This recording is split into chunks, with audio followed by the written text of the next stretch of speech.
Hola chicas, ¿cómo están? Bueno, hoy les traigo un tema bastante interesante porque lo vamos a ir aplicando a la clase que viene para pensar historias, para contarle a nuestros estudiantes en realidad una respuesta o tratar de proponer respuestas a preguntas que son muy filosóficas y que hacen a nuestra propia identidad, ¿no? Me parece que es importante que tratemos de generar o proponer en nuestros estudiantes estas ideas, ¿no? Sobre cómo los seres vivos surgieron en nuestro planeta y bueno, y también nuestro propio origen, que es tan importante en el desarrollo de los niños, ¿no? El poder llevarlos a esas preguntas tan importantes. Y hoy, entonces, les quiero proponer que antes de esta clase contesten con lo que saben el cuestionario que les dejo en el campus. Es sin investigar, sin nada, con lo que sé. La propuesta es para poder retomar y bueno, ver qué les surge a ustedes frente a este tema, que es más que nada, bueno, cómo surgen las especies en el planeta, cómo cambian también.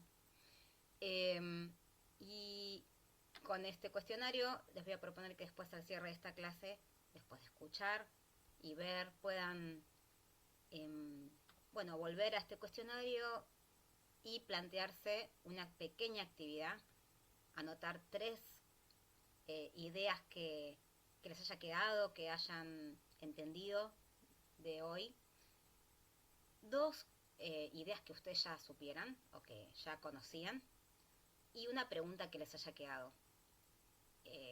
Estas las vamos a retomar la clase que viene. Bueno, estamos con esta imagen de Darwin, con sus libros, pensando, y bueno, está Darwin porque él es uno de los referentes en cuanto a lo que, bueno, queremos adentrarnos hoy, que es en la teoría de la evolución y en el cambio de las especies. Pero no quería dejar de empezar hablando de lo que surgió antes de Darwin, ¿no?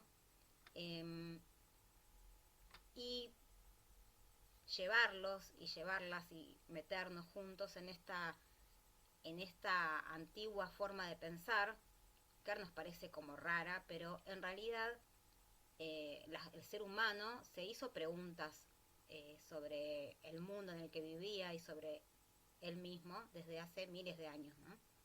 Hay estudios que muestran que los seres humanos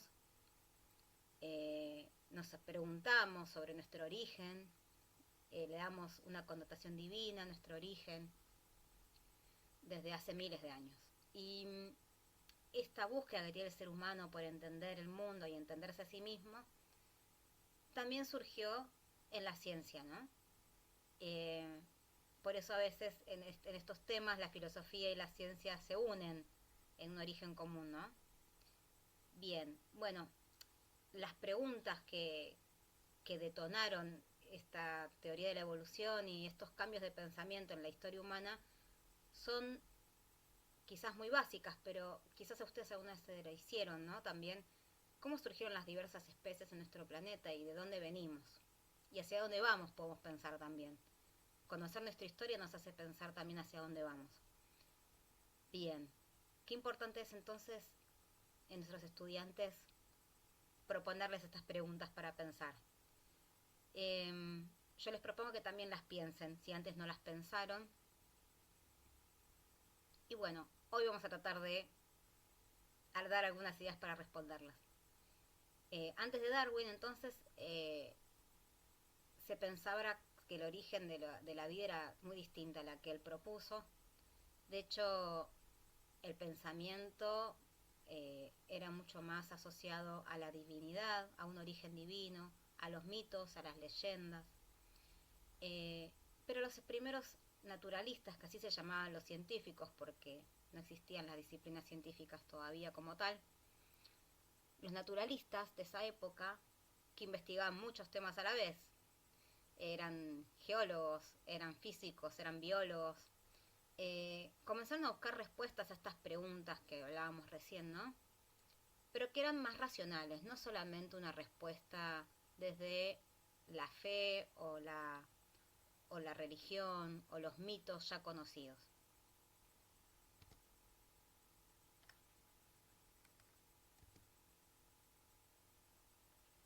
Uno de los primeros que empezó a pensar en los seres vivos y en cómo se ubicaban en la Tierra, en el planeta, y cómo se organizaban y cómo eran, fue Carl Linné. Carl Linné, o Linneo le dicen también, capaz le suena de la escuela, de haberlo escuchado alguna vez. Acá está el libro que él escribió. Fue el primero que pensó en clasificar a las especies según características comunes.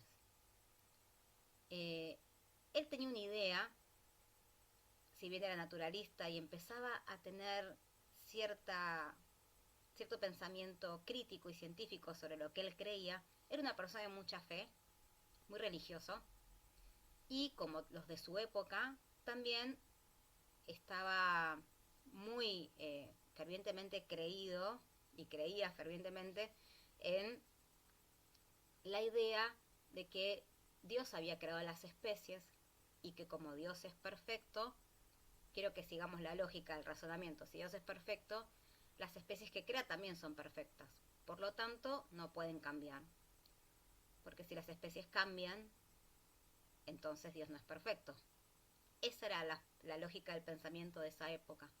Estamos hablando del siglo XVII. ¿Qué pasó entonces? Esta forma de pensar de alguna forma determinó los razonamientos de una época, marcó a la época.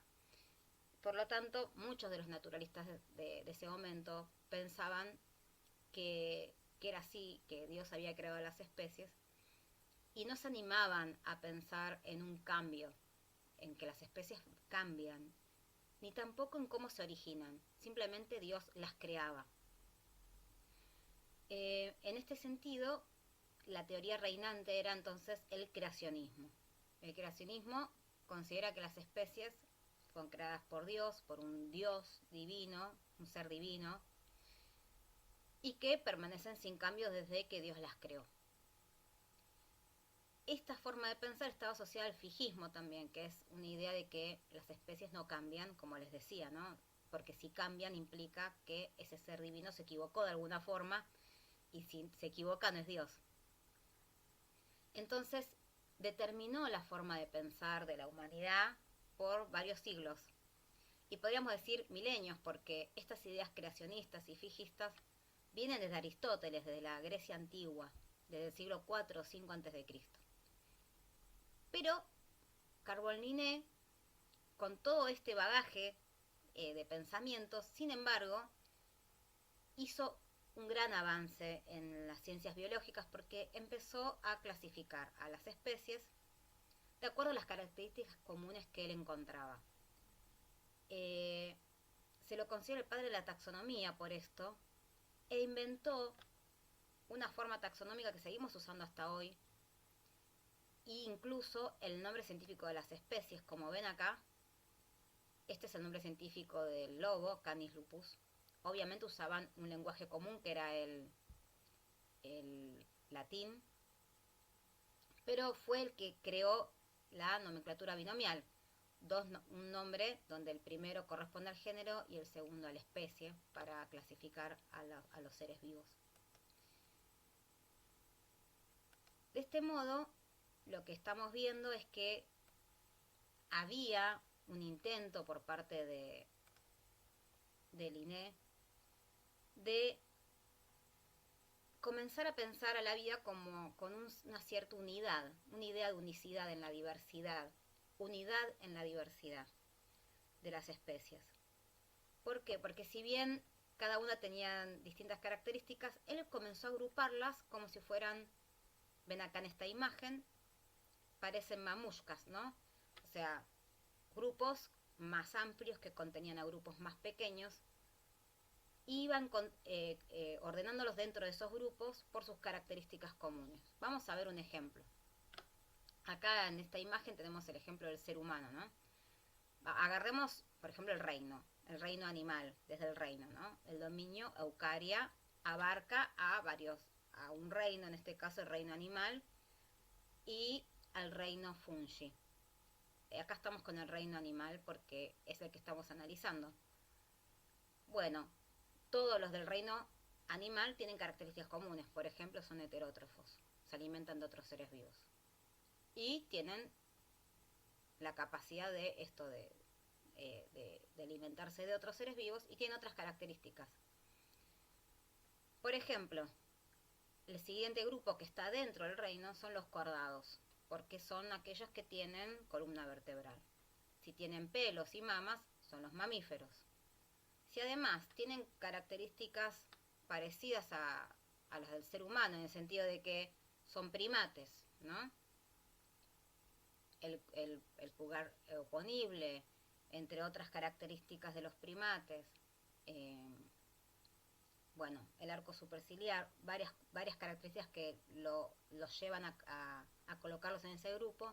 Dentro de los primates están los homínidos, que son aquellos que son bípedos, ¿no? Y bueno, con un montón de especies extintas a lo largo de la historia evolutiva humana. Bueno, el género Homo, que somos los únicos representantes del género que quedaron sin extinguirse, y la especie Homo sapiens. Fíjense cómo un grupo está dentro del otro. Simplemente para contarles que esta forma de clasificación la inventó este naturalista, la propuso en 1753. Y sin embargo, que tuvo esta capacidad, ¿no?, de agrupar a las especies, él era creacionista y era fijista.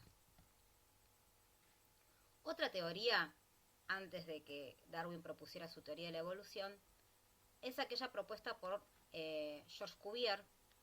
Él se lo considera el padre de la paleontología porque era muy aficionado a la búsqueda de fósiles. De hecho, tenía un amplio registro fósil, y él observaba que cuando cavaba en la tierra, en los estratos más profundos, las especies que encontraba de fósiles, primero que podía completarlas, así que también tenía un gran conocimiento sobre anatomía, ¿no? No encontraba todo el esqueleto completo, él iba completando la forma que tendría esa especie a partir de algunos huesos que encontraba fosilizados.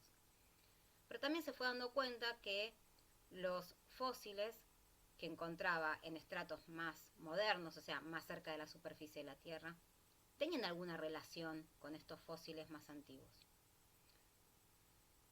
Sin embargo, lo que él pensaba, también era muy religioso, pensaba que Dios creaba las especies. Entonces, para unir estas dos evidencias, o estas dos formas de pensar de que Dios creaba las especies y que existía un registro fósil, donde él veía que había especies que habían desaparecido y otras que se parecían a las que seguían, él decidió pensar, o lo explicó mediante la teoría del catastrofismo. ¿Qué dijo? Uniendo a la historia bíblica el diluvio, propuso que Dios había permitido ciertas catástrofes. Entonces se extinguían las especies debido a esa catástrofe y Dios generaba nuevas creaciones donde ponía especies nuevas en la tierra. Y eso explicaría que en los distintos estratos había distintas especies fósiles. Por lo tanto, había sucesivas catástrofes naturales y sucesivas creaciones. Esta idea, si nos ponemos a pensar, ya si bien mantiene el dogma de que Dios crea las especies, sí empieza a hablar un poco del cambio, porque plantea que no todas las especies se mantienen desde el origen iguales y sin mutar, había especies nuevas. Y se oponía al uniformismo, que era una teoría geológica que decía que en la Tierra los cambios geológicos se dan de forma lenta y gradual. Él acá decía que no, que había cambios rápidos, donde había grandes extinciones y creaciones por parte de un ser divino, ¿no? En este caso, ellos creían que era Dios, el Dios cristiano, ¿no? Fíjense cómo va evolucionando el pensamiento de los naturalistas y los científicos de esa época, y llega el momento de Lamarck. Lamarck ya en esta instancia, él sí habla de cambio, no de una creación por parte de Dios, sino que él empieza, porque era realmente una persona que tenía también un gran registro fósil, muy completo, encontró un montón de especies distintas, y empezó a notar algo que también había notado George Cuvier, que es que había una idea de complejidad en aumento desde las especies más antiguas a las más modernas. Y él empezó a pensar entonces que de una especie primitiva y menos compleja podía derivar una especie más compleja y moderna. O sea, había una transformación progresiva de las especies. Y empezó a pensar, bueno, ¿cómo es que ocurría esto? Pensemos que en ese momento hablar de que las especies cambiaban era ir en contra de la religión del momento, ¿no? Y de las ideas cristianas, por lo tanto fue un adelantado a su época y un valiente en ese momento. Él propuso que había varios mecanismos por los cuales las especies cambiaban.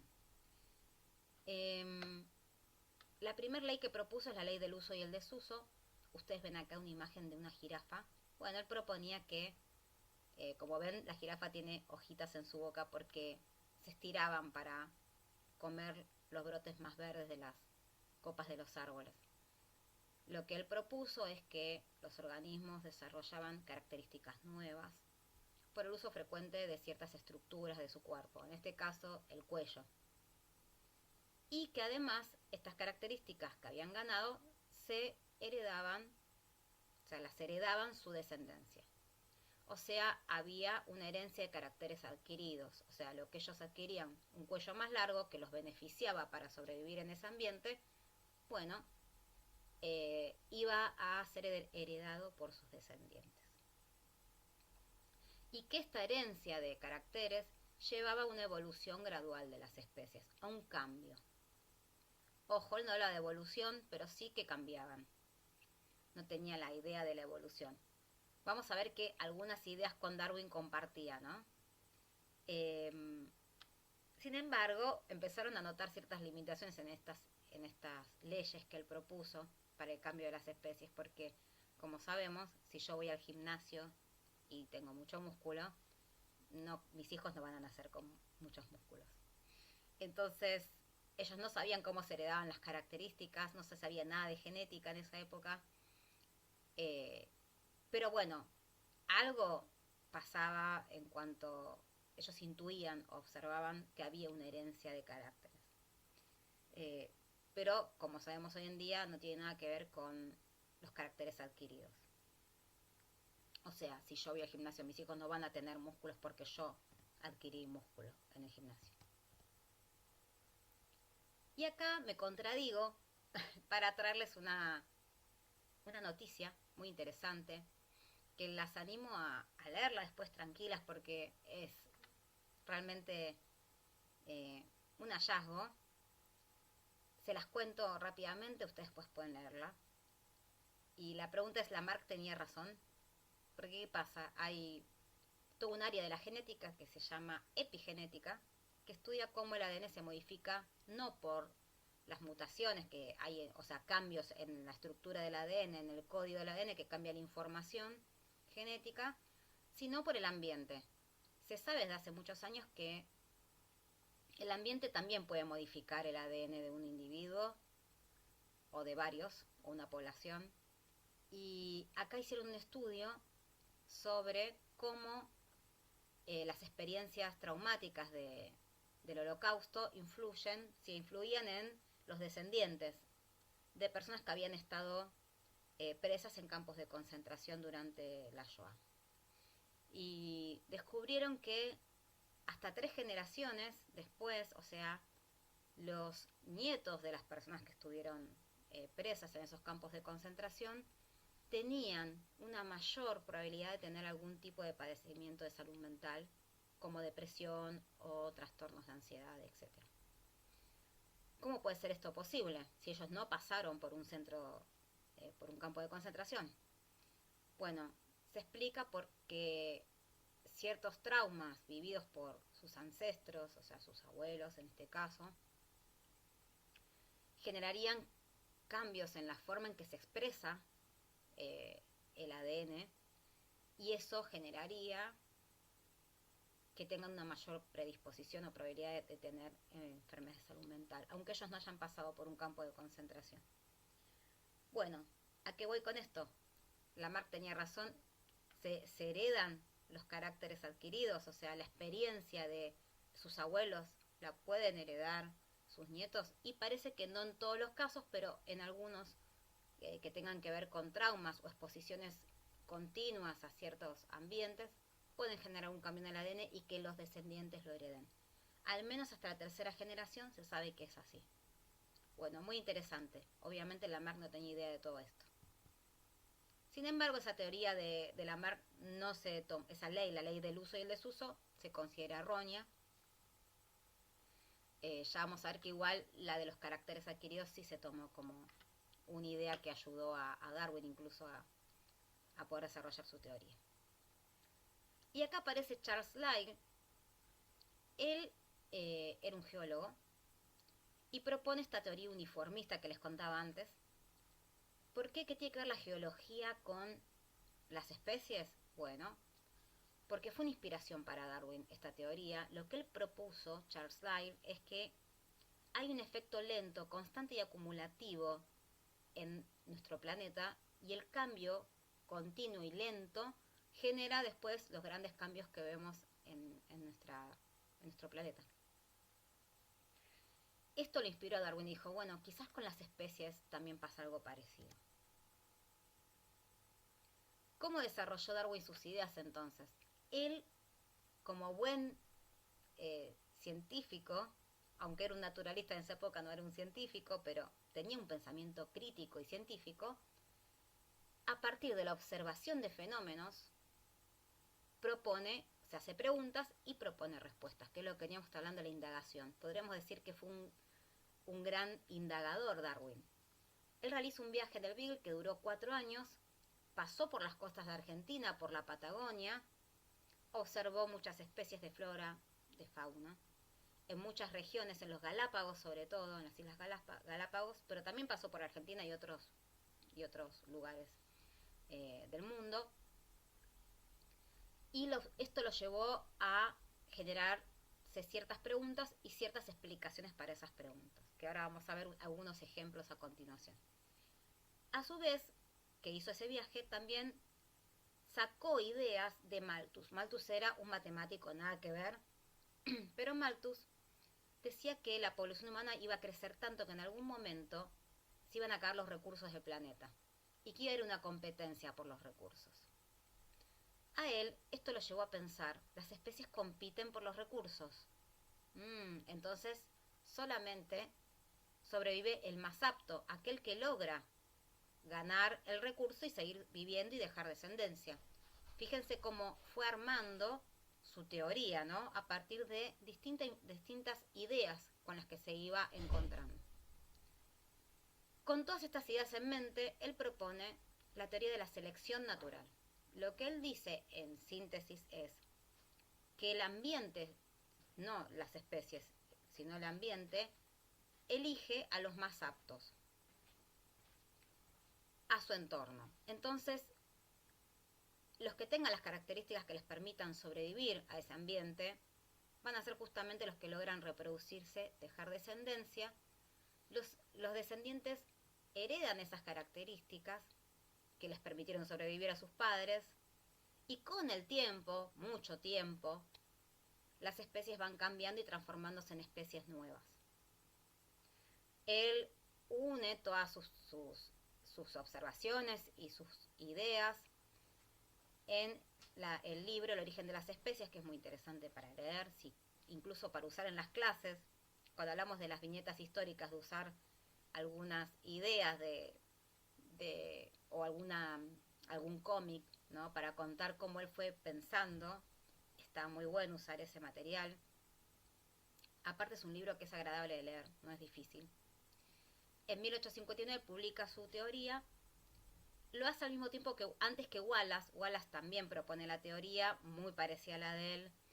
Y bueno, quedó él como el primero que la publicó, pero sepan que Wallace, otra persona en otro lugar, también había caído en la misma cuenta. O sea, se ve que ya venía generándose en esa época un cierto cambio de forma de pensar, ¿no? De pensamiento. Bien, esta teoría de la selección natural genera un cambio en las ideas, un paradigma, como vamos a ver más adelante, ¿no? Porque ya Darwin no busca una explicación en que hay un Dios creador que crea las especies, sino que él habla de mecanismos puramente naturales, ¿no? El ambiente seleccionando a las características en las poblaciones que sean más ventajosas, la herencia de los caracteres eh, en, en los descendientes y la competencia, ¿no? Por el recurso y la supervivencia del más apto para ese ambiente, como las ideas troncales, no que hay un ser divino que crea las especies. Darwin no fue el primero en proponer que evolucionan las especies y que cambian. De hecho, hasta su abuelo, Erasmus Darwin, también ya había propuesto algo de esto. Pero fue el primero que logró unir todas las evidencias. La influencia de Malthus como matemático, Lyell, geólogo, Lamarck también, las ideas de Lamarck, unió todo en una gran teoría y por eso se le reconoce a él como el autor de la teoría de la evolución. ¿Por qué esta teoría es tan importante para las ciencias naturales? Porque explica y genera una unidad de conocimiento en varias, o sea, es transversal a muchas disciplinas, ¿no?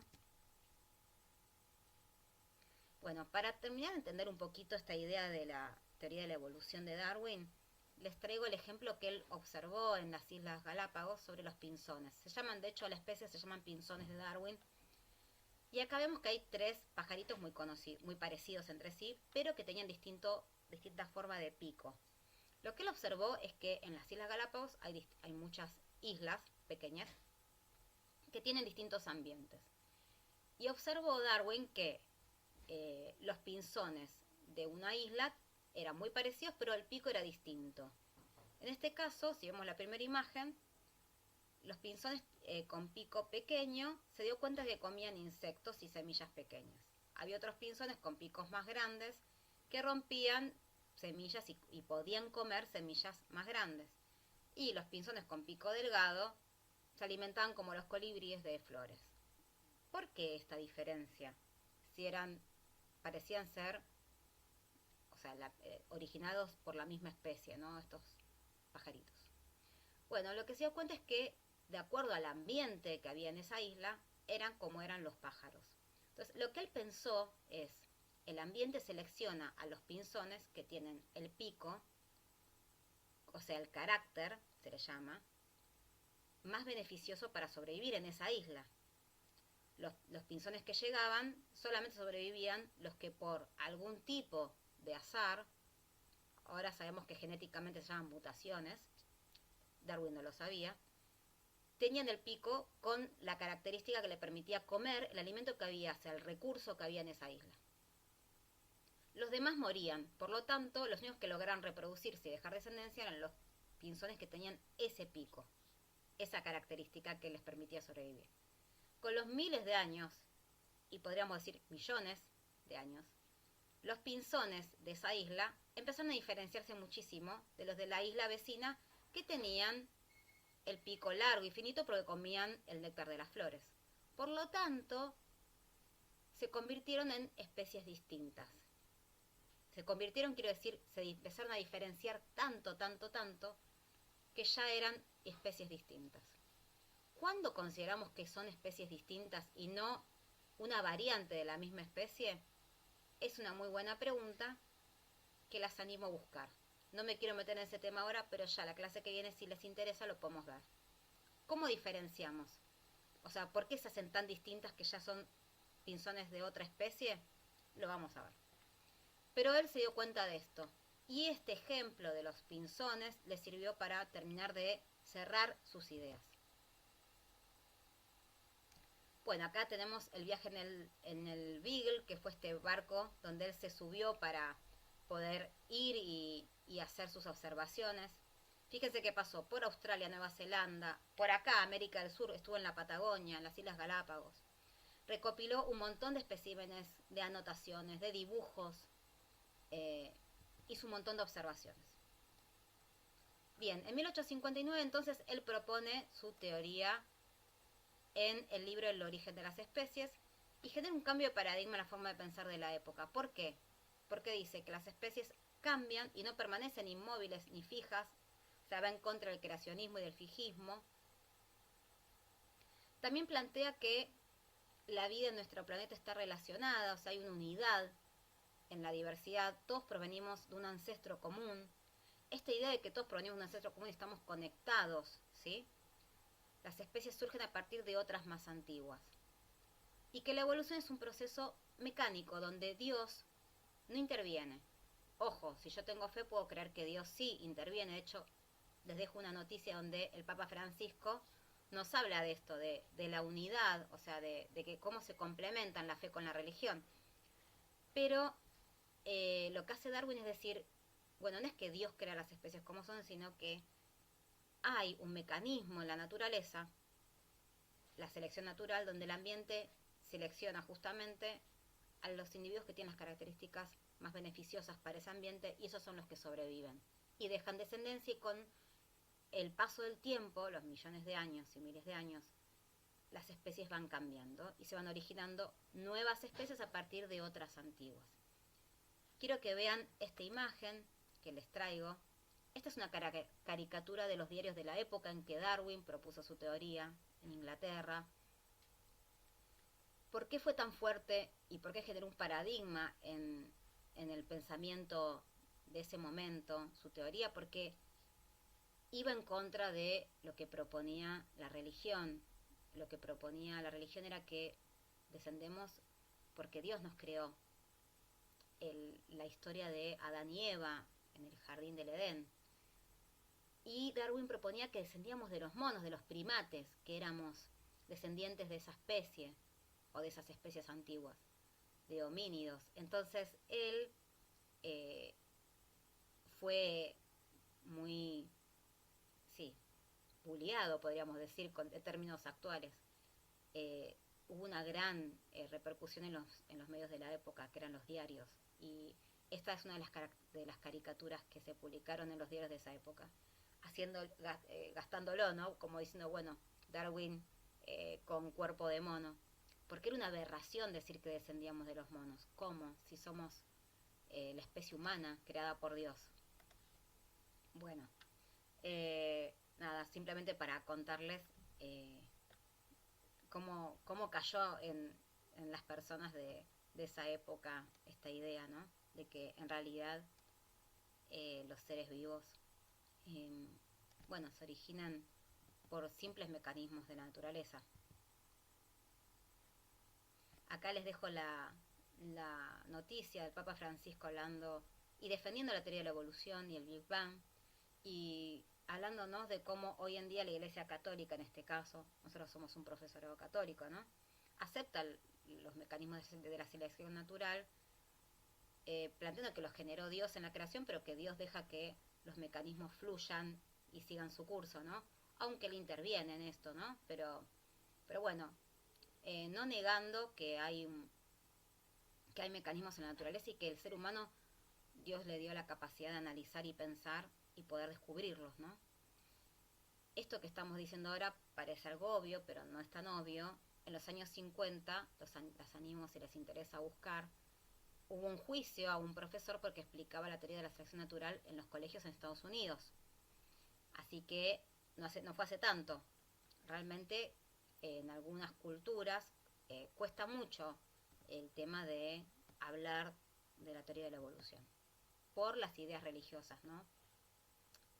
Bien. Para cerrar un poco la idea de la selección natural, entonces, ¿cómo opera esta selección natural?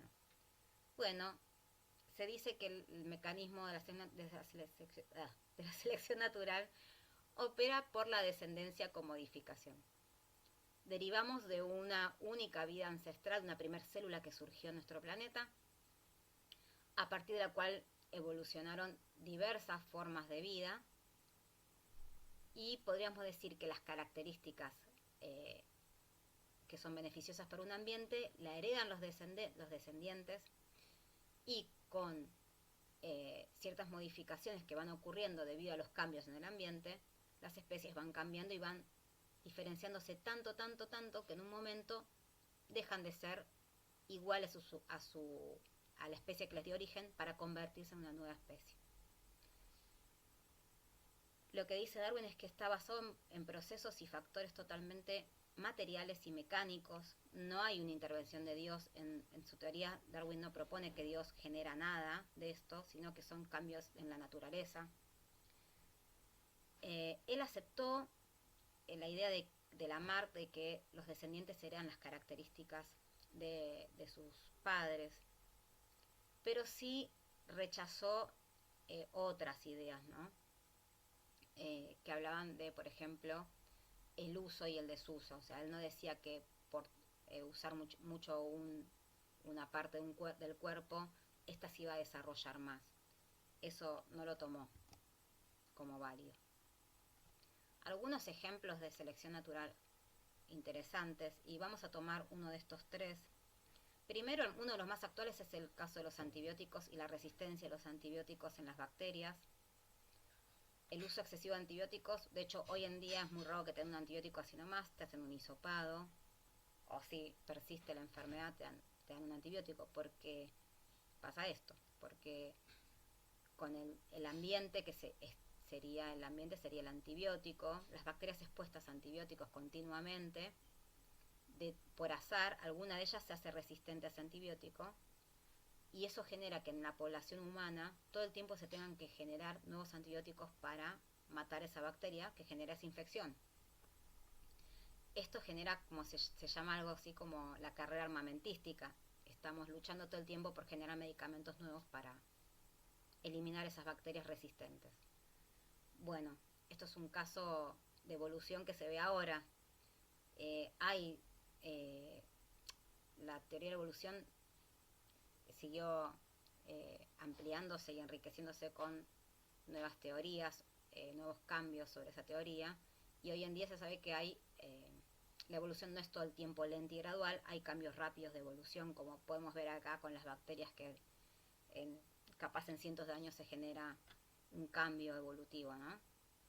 Y de hecho hay cambios que no se explican de forma lenta, sino abrupta. Bueno, hay teorías que proponen que la teoría de la evolución no es toda lenta y gradual, sino que hay cambios bruscos y aparición de especies de forma rápida. El otro caso que quería contarles es el de las polillas moteadas. Este caso ocurrió en Inglaterra y ocurrió durante la Revolución Industrial. Se trata de estas polillas que vemos acá. La polilla era blanca y se camuflaba en el tronco de los abedules, que eran de corteza blanca también. Con la revolución industrial, los árboles empezaron a llenarse de hollín y se volvieron negros. Esto es el primer caso registrado en el siglo XIX, fines del siglo XIX, de un cambio de una especie en tiempo real, podríamos decir, o en unas décadas. Al principio, el porcentaje de polillas era un 90% blancas y un 10% negro que aparecían por azar, pero ¿por qué había tantas blancas y tan poquitas negras? Les pregunto. Bueno, como estarán pensando, se camuflaban de los depredadores, que eran los pájaros, las que eran blancas, porque no las veían contra el fondo blanco de la corteza del árbol. Por eso siempre había un mayor porcentaje de polillas blancas. Acá aparecen conceptos como variabilidad, ambiente y selección natural. Hay variabilidad en las especies, hay polillas blancas y negras, pero el ambiente selecciona las más aptas, en este caso eran las blancas, porque eran las que se podían camuflar, ¿sí?, de sus depredadores. ¿Qué pasó con la revolución industrial?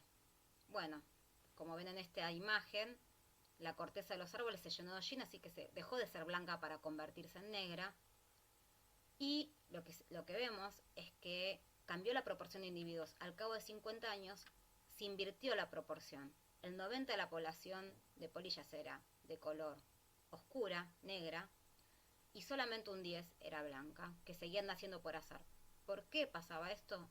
Y como vemos, el ambiente selecciona el carácter más apto para ese momento. En este caso era tener coloración negra, porque si las polillas eran blancas, eran mucho más fácil de ver contra la corteza del árbol y por lo tanto se las comían los depredadores. Bueno, esto es un caso estudiado de cómo el ambiente selecciona los caracteres más positivos para ese ambiente en ese momento, y esto bueno, genera un cambio en la población. ¿Dejó de ser la misma especie? No, pero si pasan muchísimos años más, no sabemos si puede esto devenir en un cambio, en cambios acumulados, y que de pronto obtengamos, o sea, se produzca una nueva especie a partir de las polillas. Bien, habiendo charlado todo esto, les dejo esta actividad sencilla, pero que les pido que la traigan para la clase que viene. Revisa tu respuesta del cuestionario, volvé sobre tus respuestas antes de la clase, y te propongo que pienses si cambiaron tus ideas después de esta clase, alguna idea que tenías sobre qué era evolucionar, que anotes 3 ideas nuevas que tengas, 2 que ya sabías y una pregunta que te quede de la clase. Lo vamos a retomar la clase que viene. Si pueden traer impreso el PDF de la clase, mejor, porque hay actividades que vamos a hacer y nos vienen bien para trabajar. Bueno, nos vemos la próxima clase.